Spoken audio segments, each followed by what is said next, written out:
गुरु के अस्त होने से उनकी शुभता कम हो जाती है। गुरु या शुक्र जब अस्त होते हैं तो शादी विवाह में शुभ काम नहीं होते। रुका हुआ पैसा आना शुरू हो जाएगा। व्यापारियों का जो है व्यापार बहुत तेजी से चलने लगेगा और इच्छाएं भी पूरी होने लगेंगी। शनि की वजह से अगर आप सतर्क नहीं रहे तो नुकसान भी आपको हो सकता है। अगर ना बन पा रहा हो जीवन में कोई काम या पाना चाहते हो हर समस्या से आराम, तो बोलते रहिए जय सिया राम, जय जय सिया राम। नमस्कार साथियों, किस्मत की रेखा में एक बार फिर से आपका बहुत बहुत स्वागत करता हूं। मेष राशि वालों, आपका हमारे खास ज्योतिषी वीडियो में आज बहुत बहुत स्वागत है। आज हम बात करने वाले हैं आखिर क्यों इतने मजबूत भाग्य होने के बावजूद कई मेष राशि वाले जातक अब तक सफलता के लिए संघर्ष क्यों कर रहे हैं। क्या सच में कोई विपदा या कोई रास्ते का पत्थर आपके सामने आ गया है जिससे पीछे कोई गहरा ज्योतिषीय कारण है? क्यों सफलता नहीं मिल रही है? आइए इसे सरल और दिलचस्प भाषा में आपको समझाता हूं। मेष लगन वालों और मेष राशि वालों दोनों के लिए यह वीडियो है। आपने अक्सर सुना होगा कि इस साल आपका भाग्य बहुत ज्यादा प्रबल है।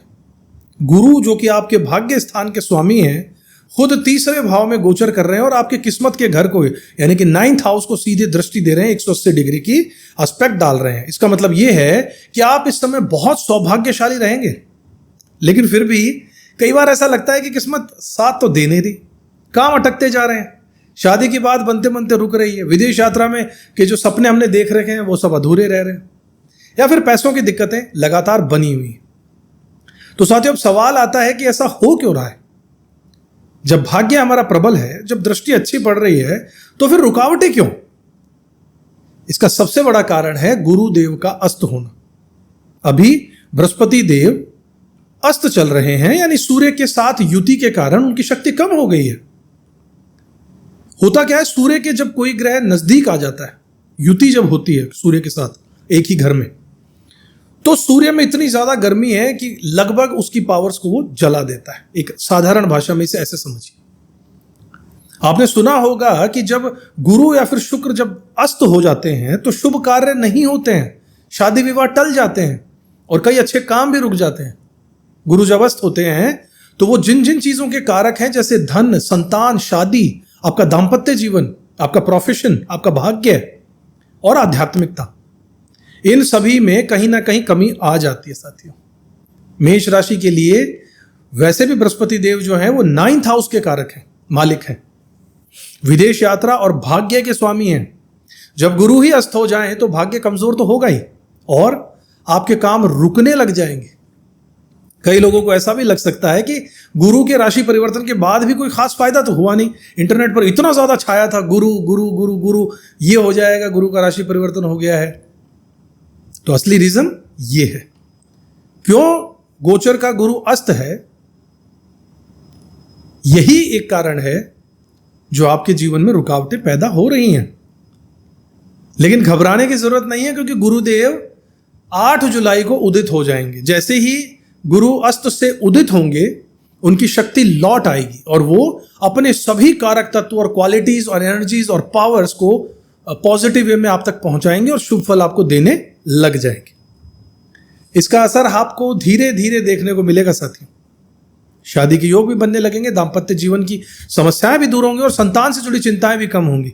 रुका हुआ पैसा आने लगेगा, व्यापारियों का टर्नओवर बढ़ने लगेगा और आपकी इच्छाएं पूरी होने लगेंगी। अब दोस्तों, मेष राशि और मेष लगन वालों के लिए यह साल बहुत खास वाकई में है। आपने कई ज्योतिषियों से सुना होगा कि इस बार आपका भाग्य प्रबल है, किस्मत आपकी पूरा साथ देगी, क्योंकि भाग्येश गुरु खुद तीसरे भाव में गोचर कर रहे हैं और आपके भाग्य स्थान को पूरी तरीके से एक्टिवेट भी कर रहे थे। इसका मतलब यह है कि इस साल आपको कई चीजों में फायदा जरूर मिलने वाला है।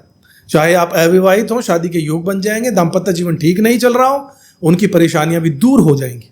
व्यापारियों के लिए भी समय बहुत अच्छा रहेगा, क्योंकि गुरु की दृष्टि आपके 7th हाउस पर भी पड़ रही है और आपके 9th हाउस पर भी पड़ रही है।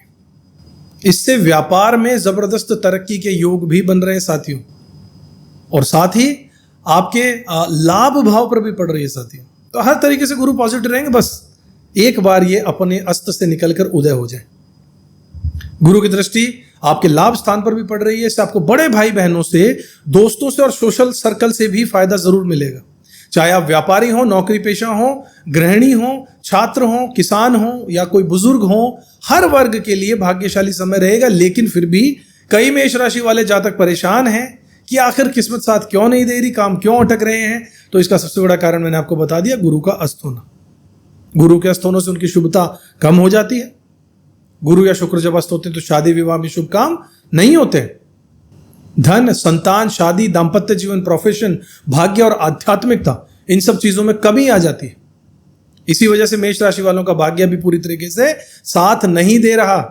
अगर आप विदेश यात्रा की सोच रहे हैं तो उसमें भी अड़चन आ रही होंगी, वीजा नहीं बन पा रहा होगा, डॉक्यूमेंट्स में दिक्कतें आ रही होंगी, या पासपोर्ट में कोई समस्या आ रही होगी, लंबी दूरी की यात्रा में भी रुकावटें आ रही होंगी। वैसे भी 11th हाउस एक्टिवेटेड है, शादी की बात बनते बनते रुक जाती होगी, और यह सब गुरु के अस्त होने की वजह से ही हो रहा है।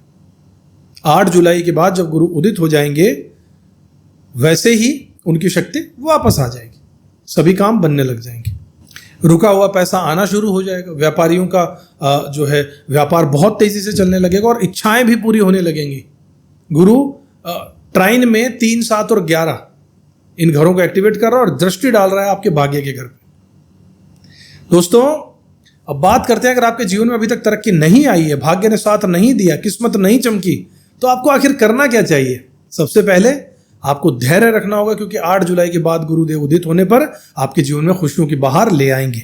लेकिन इस समय जब गुरु अस्त हैं, आपको कुछ खास बातों का ध्यान भी रखना होगा।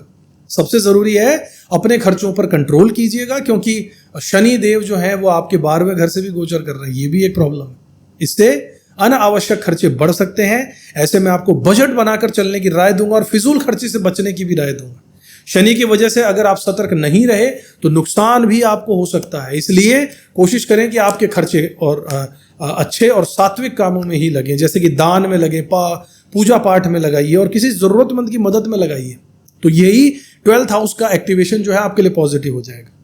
उपायों की बात करें जिससे आप गुरु को मजबूत कर सकते हैं, तो अपने भाग्य को एक्टिवेट कर सकते हैं। तो सबसे आसान उपाय है, रोज सुबह सूर्य देव को जल चढ़ाइए और गुरुवार के दिन पीले कपड़े पहनना शुरू कर दीजिए। इसके अलावा गुरुवार को चने की दाल, पीली मिठाई या केले का दान करना, चंदन या केसर का तिलक अपने माथे पर लगाना बहुत शुभ है। अगर आपके पास समय है तो किसी गुरु या ब्राह्मण या बुजुर्ग की सेवा भी कीजिए। इन उपायों से गुरुदेव प्रसन्न होंगे और आपके जीवन में शुभता जरूर बढ़ेगी।